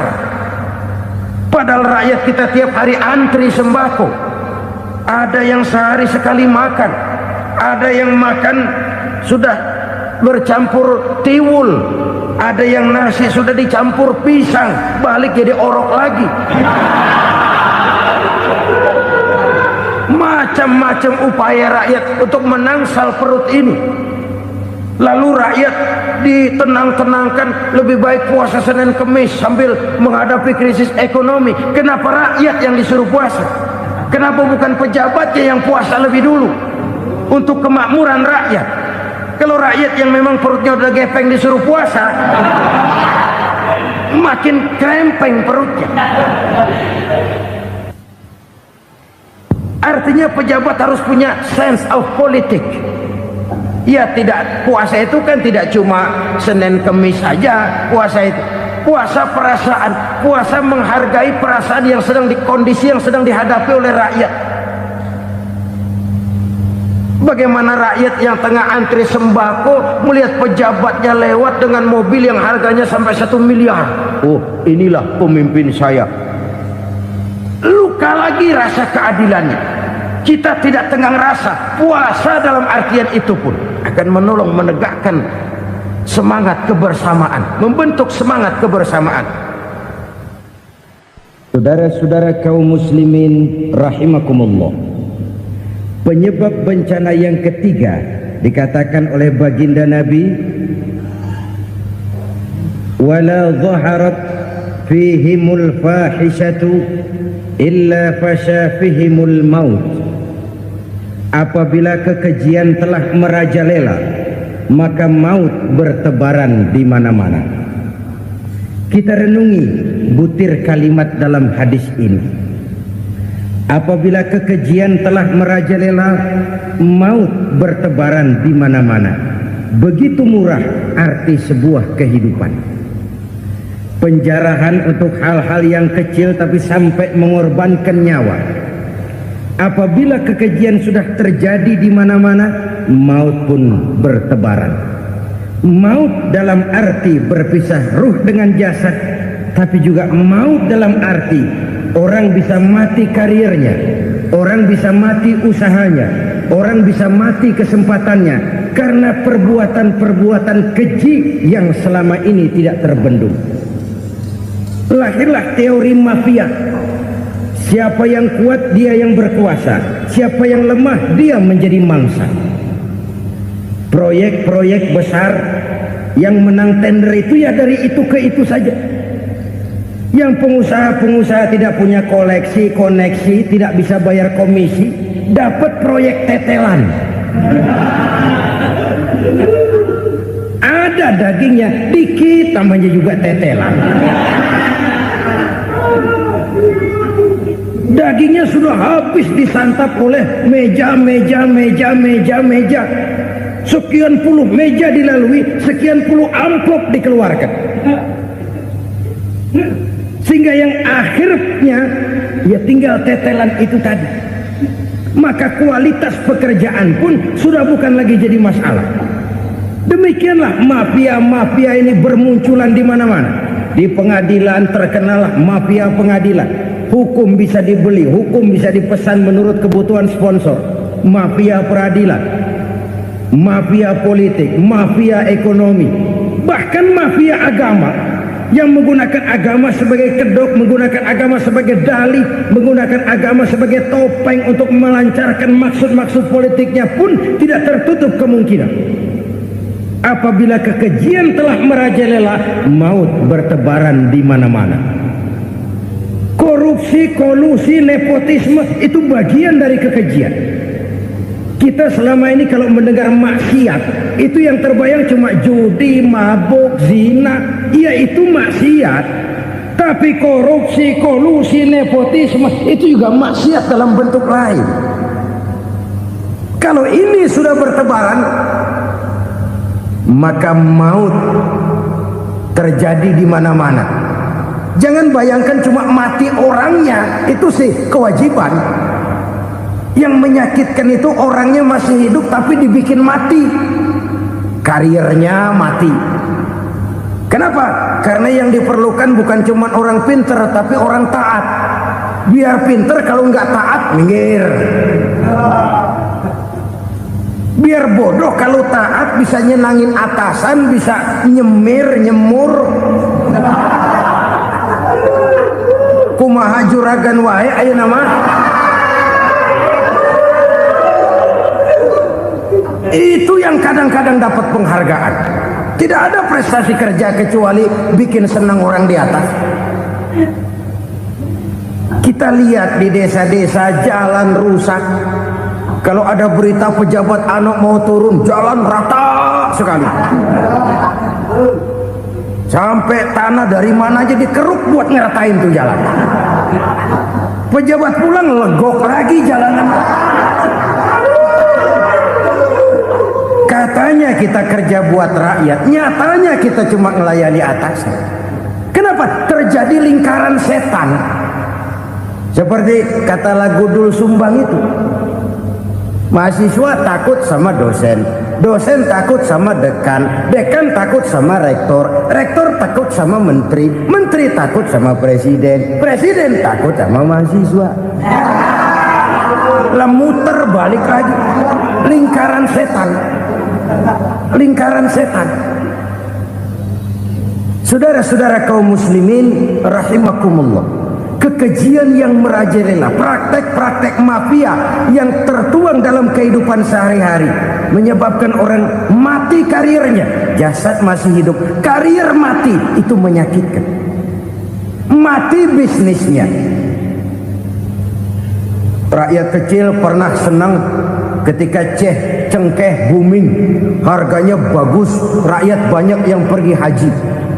Lalu mau ditata, lahir tata niaga cengkeh, malah amburadul. Harga cengkeh jatuh, petani cengkeh kecil menjerit. Siapa yang untung? Segelintir orang. Masihkah kita pakai atas nama rakyat untuk kepentingan nasional, padahal yang nyanyi cuma segelintir orang? Masihkah kita mau bohongi rakyat ini dengan mobil nasional tapi bikinan Korea? Masihkah kita mau bermain verbalisme, bermain kata? Ini sebuah masa lalu yang tidak perlu terulang lagi untuk masa-masa yang akan datang. Kekejian merajalela, orang mati karir. Bisa mati usaha, mati bisnis. Usahanya maju, dirangkul, hancur. Usahanya maju, dipukul, hancur, tenggelam. Bahkan yang memilukan dan memalukan badan-badan usaha milik negara itu dikebiri sedemikian rupa sehingga tidak menghasilkan hal-hal yang bermanfaat buat negara. Saudara-saudara kaum muslimin rahimakumullah, kalau nafsu yang sudah mengatur itu semua, maka kekejian pun merajalela. Orang sudah pakai teori mafia, yang kuat dia yang menang, yang kuat dia yang berkuasa, yang lemah silakan minggir di sudut-sudut kehidupan. Kalau kekejian seperti ini merajalela, maut bertebaran di mana-mana. Banyak orang mati karirnya, banyak orang mati usahanya, banyak orang mati imajinasinya. Sekarang ini dalam dunia seni yang banyak karyawan seni, bukan seniman. Seniman itu kan dilahirkan, lain seniman, lain karyawan seni. Sekarang yang banyak karyawan seni, bukan seniman. Mati karir, mati imajinasi, mati improvisasi, sehingga kehidupan persis sinetron. Sinetron itu yang kita lihat rumah mewah, yang kita lihat rumah bagus. Gak pernah kita lihat di sinetron kita ini rakyat antri sembako. Kita dijejali hal-hal yang indah, yang wah, yang membuat kita tenggelam dalam gaya hidup instan, tenggelam dalam gaya hidup wah. Kita lupa dengan realitas keseharian di tengah-tengah masyarakat kita. Lahirlah kelompok-kelompok selebritis, dibesarkan oleh berbagai media. Selebritis pilek aja masuk koran, pilek.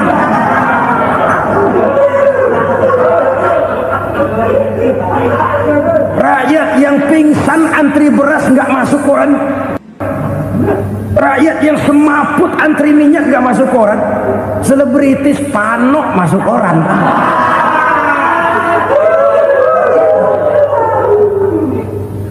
Kita besarkan hal-hal kecil, kita kecilkan hal-hal besar.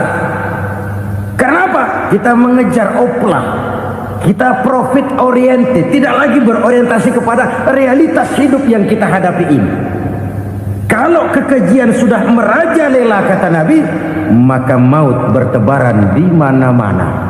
Maut dalam artian maut, coba lihat sekarang begitu murah nyawa. Karena 1000 perak orang mau nusuk bunuh. Karena beras seliter orang khilaf, begitu murah kehidupan. Tapi kekejian dalam bentuk korupsi, kolusi, nepotisme, kekejian dalam bentuk itu mematikan karier, mematikan bisnis, mematikan imajinasi, mematikan kreativitas. Itu juga maut dalam bentuk lain akibat kekejaman lain. Ini penyebab yang ketiga. Yang keempat, penyebab bencana menurut baginda Rasul, wala tukhfiful mikyala illa muni'un nabat. Apabila timbangan sudah dicurangi, maka tercegahlah tumbuh-tumbuhan. Apabila timbangan sudah mulai curang, maka terjadilah musim paceklik. Apabila bisnis sudah bergaya mafia tadi itu, kecurangan-kecurangan terjadi, tender di balik pintu, yang dimenangkan cuma kelompok-kelompok yang bisa memberikan presentasi yang besar, muni'un nabat, terjadilah paceklik. Paceklik, panen gagal, wereng ya wereng, kemarau panjang it's okay, air sulit iya, tetapi kan semua itu ada yang ngatur. Kemarau ada yang ngatur, belalang itu ada yang ngatur, air itu juga ada yang ngatur. Yang ngatur itu yang serba maha. Kalau ia murka melihat kecurangan timbangan, Allah itu kalau murka kan gampang saja, tinggal komandoin balang, lang hancurin tuh sawah. Konvoy belalang, konvoy. Allah tinggal ngutik. Angin El Nino, mampir lo ke Indonesia. Hujan nggak turun-turun, kemarau panjang. Jadi kalau musim kemarau kan namanya anginnya El Nino. Kalau musim hujan anginnya namanya La Nina. Cakep namanya, kejem orangnya. Saudara lihat Cina sekarang sedang kena La Nina, banjir besar, ribuan orang meninggal. Dia mah ribuan mati kagak berasa, rakyatnya miliaran. Bangladesh lagi ngalami La Nina, India lagi ngalami La Nina. Angin, hujan, kemarau, belalang itu kan ada yang ngendaliin. Kuncinya bukan di belalangnya, kuncinya bukan di peredaran matahari berputar, kuncinya di atas yang mengatur semua itu. Kalau timbangan sudah mulai curang, pengusaha sudah nggak mau jujur, apa enggak bikin perut jadi mual. Begitu rakyat antri sembako pingsan nggak dapat beras, sementara beras ditumpuk-tumpuk sampai membusuk. Kemana hati nuraninya? Kemana akal pikirannya? Kemana mereka yang berbuat atas nama rakyat tapi melihat rakyat susah tidak tergerak hatinya? Apabila timbangan sudah mulai dicurangi, bisnis sudah mulai melenceng, maka terjadilah paceklik. Sebuah negara yang berhasil dalam swasembada pangan, lalu sekarang menjadi negara yang rakyatnya antri untuk memperoleh kebutuhan pangan. Saudara-saudara kaum muslimin rahimakumullah, ini intinya adalah kecurangan. Kalau kecurangan sudah terjadi di mana-mana, dan ini milik siapa saja, bukan soal tempat, bukan soal jabatan, soal manusianya, SDM-nya. Kecurangan tidak cuma terjadi di kantor, di masjid bisa terjadi kecurangan. Korupsi tidak hanya bisa terjadi di kantor, di madrasah bisa ada korupsi. Faktor manusianya, ini soal SDM. Kecurangan yang besar tentu besar lagi kerugiannya. Kecurangan yang kecil, kecurangan sehari-hari, pedagang-pedagang kecil ngurangi timbangan, barang yang buruk dikatakan baik, yang baik dikatakan buruk, itu merugikan perorangan. Kecurangan yang besar merugikan bangsa dalam bentuk total, dalam bentuk seutuhnya. Nah, kecurangan-kecurangan seperti ini rakyat kan lihat, rakyat kan tahu, dan itu kembali terakumulasi di sini, pegel. Dan jangan lupa, rakyat yang nggak ngomong itu, rakyat yang nggak bersuara itu, batinnya menjerit, jeritannya menggoncang aras, dan itu didengar Allah. Yadullah fauqal jamaah, kata Nabi. Tangan Tuhan di atas orang banyak. Jeritan hati rakyat menggoncang aras. Rakyat yang terlalu banyak dizolim, rakyat yang terlalu banyak dirugikan, ya rakyat yang terlalu banyak di atas namakan, menjerit batinnya, menggoncang aras, dan Allah bisa menggerakkan apa saja untuk membuat satu situasi. Allah bisa menggerakkan apa saja untuk membuat satu situasi. Saudara-saudara kaum muslimin rahimakumullah, ini faktor yang ketiga, timbulnya kecurangan. Faktor yang keempat maksud saya. Yang kelima, penyebab timbulnya bencana menurut baginda Nabi, wala muni'uz zakat wala muni'uz zakat illa hubbisa anhumul qatru. Apabila zakat enggan dibayar, maka tercegahlah qatrun. Qatrun ini kalau bahasa kita sembako. Maka tercegahlah kebutuhan-kebutuhan yang kita perlukan.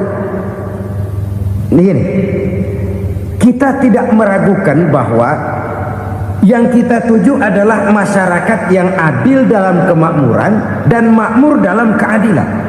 Nah, antara kemakmuran dan keadilan ini memang sering tidak bisa berjalan seiring.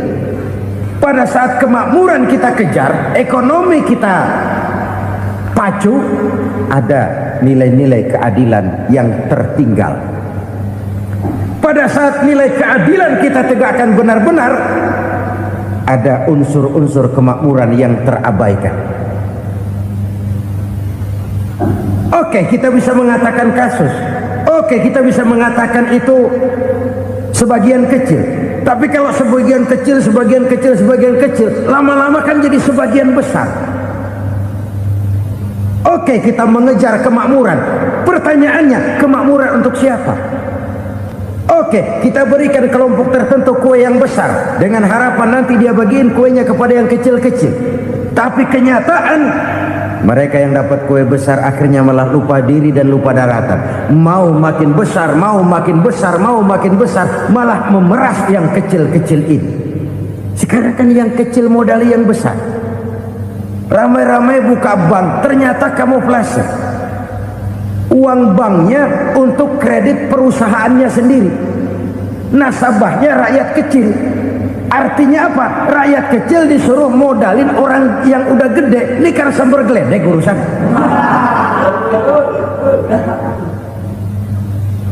Ini kan permainan apa lagi? Rakyat kecil suruh modali yang gede. Nasabahnya rakyat kecil, kumpulkan uangnya di bank, kucurkan kredit kepada perusahaannya sendiri. Bukankah itu rakyat kecil suruh modali yang gede? Sudah begitu kejamkah kita untuk meraih keuntungan dengan mengorbankan orang kecil ini? Sudah tidak bicara lagi kah nurani kita melihat penderitaan orang yang semakin susah ini? Kalau zakat enggan dibayar, padahal zakat 2,5% saja, 2,5% saja. Kalau itu pun enggan, kalau zakat saja enggan, bagaimana pula yang namanya sedekah, bagaimana pula yang namanya infak, bagaimana pula yang namanya santunan, bantuan. Kadang-kadang lipstick nyumbang si nyumbang, cuman nyolongnya lebih gede. Ini namanya sumbangan lipstick. Buat lipstick itu kan buat ngumpetin bibir pucat. Itu fungsi utama lipstick. Buat ngumpetin korupsinya, nyumbang kegiatan-kegiatan sosial. Tapi yang dia korup lebih gede dari yang dia sumbangi. Lipstick kamuflase. Nepu kata anak sekarang.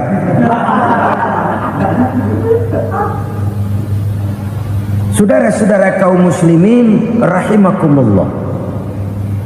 Demikian berat kewajiban zakat ini sampai di zaman Sayyidina Abu Bakar pernah keluar komando perangi orang yang enggan membayar zakat. Perangi. Karena fungsi zakat adalah menjembatani antara si kaya dengan si miskin. Bahwa ada kemiskinan itu Qur'ani. Allah menyatakan, aku melebihkan rezeki sebagian kamu dari yang lain. Ini kan kesenjangan. Allah melebihkan rezeki sebagian kamu dari yang lain. Ada itu. Tetapi itu berjalan secara nature. Nah, kalau direkayasa, yang kaya semakin kaya, yang miskin semakin terpuruk, yang sudah besar dapat proyek besar, yang kecil dapat tetelan. Ini kan rekayasa namanya. Kesenjangan yang direkayasa ini yang kita harus kikis. Nah, fungsi zakat menjembatani dari sisi sosial. Dari sisi pribadi, Nabi berpesan, zakku amwalakum bizzakat. Bersihkan hartamu dengan zakat. Sekarang ada istilah nyuci uang. Uang hasil korupsi itu bisa dicuci, dijadikan uang bersih. Bukan pakai rinso, bukan. Pakai politiknya koruptor, diolah sedemikian rupa sehingga jadi uang resmi. Sudah memutik, itu termasuk yang disebut kejahatan kerah putih, white collar crime. Kejahatan kerah putih, kejahatan pakai dasi, kejahatan kelas kakap. Makanya orang mendingan goblok kagak bener daripada pinter kagak bener. Goblok kagak bener itu gampang ngurusinnya. Pinter kagak bener, ini yang berabe bener ngurusinnya.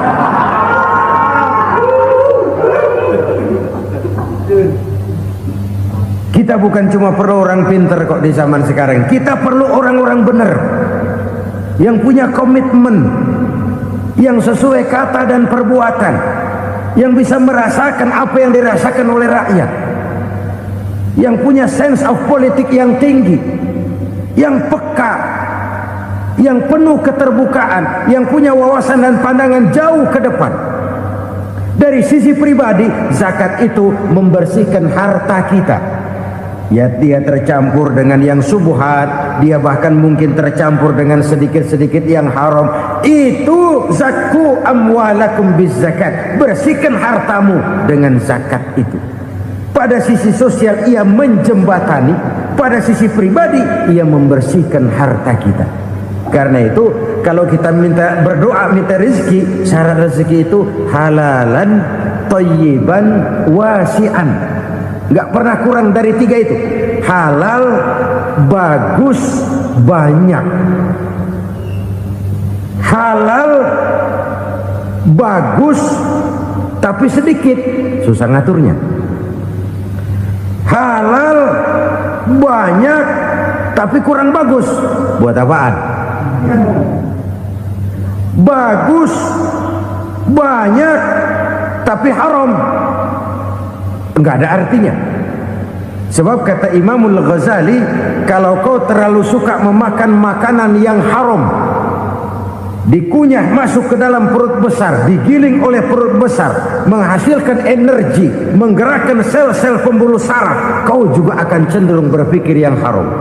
Kalau sudah cenderung berpikir yang haram, perbuatan pun akan mengarah kepada perbuatan-perbuatan yang haram. Dulu waktu kelompok Jimbaran 200 konglomerat Indonesia kumpul dihimbau supaya sekian persen kasih pengusaha-pengusaha lemah. Itu kan cuma sekedar belas kasihan, tidak banyak menolong keadaan. Dan bukan itu yang diperlukan pengusaha-pengusaha kecil. Yang diperlukan adalah berikan kami kesempatan seperti mereka dapat kesempatan. Berikan kami peluang seperti mereka juga dikasih peluang. Kalau cuma dikasih 100 juta, 200 juta hari ini, usaha kami nggak ada prospeknya, peluang kagak ada, kan sama juga bohong. Diceburin ke kali, disuruh berenang, tangan diikat, mendingan mampusin ketahuan. Ayo berenang, berlomba, tangan diikat, kaki diikat, sama saja nyuruh mati. Jadi jangan kasih ikannya, kasih kailnya. Yang diperlukan pengusaha kecil menengah ke bawah itu bukan cuma sekedar belas kasih dari konglomerat-konglomerat besar. Berikan kami peluang seperti mereka juga dapat peluang. Berikan kami kesempatan seperti mereka dapat kesempatan. Berikan kami kredit dengan kemudahan seperti mereka juga kalau minta kredit begitu mudahnya. Menciptakan peluang dan kesempatan, pemerataan. Bukan menciptakan manusia Indonesia dengan standar ekonomi yang sama. Semua rumahnya harus sama, semua punya mobil. Itu sih kebersamaan bebek. Bebek, coba lihat bebek. Satu ngalor semua. Satu ngidul semua. Kebersamaan bukan itu. Kebersamaan adalah menciptakan peluang. Kalau yang kaya bisa semakin kaya, kenapa yang miskin tidak bisa ikut naik jadi sedikit kaya? Kalau pengusaha yang sudah kuat bisa bertambah menjadi kuat dengan proyek mega proyek, kenapa yang menengah tidak bisa ikut menjadi kuat? Dan kenapa kekejian itu merajalela?